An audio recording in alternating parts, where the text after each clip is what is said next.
The second type of employee would be a contract employee. These are typically hired for planned events or projects or to complete a specific tasks. They usually have a scheduled start and end date, and the skill sets of the employees are typically matched to what the project is. So it's a little bit easier when it comes to the planning and implementation phases when you're using a contract employee. Some of the pros and cons, the inputs and outputs for a project contract employee are typically clearly defined. So the employee understands what the requirement is coming into the job, and then what the output and expectation is.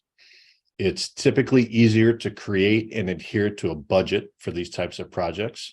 Sometimes the timing does vary, but generally speaking, you know in advance the length of the contract, when it's going to be completed, and how much the cost is going to be.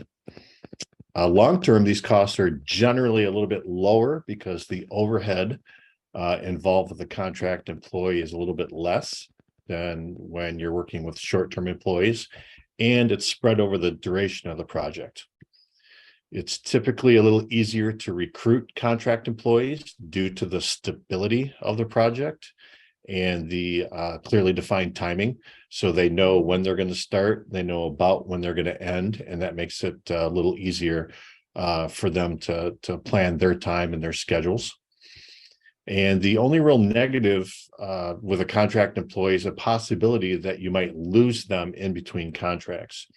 So if you have an employee that you like and their project with you has come to a close and you don't have another one immediately available, they may accept another contract somewhere else, and then you won't get to retain that employee for that next project that you have coming up.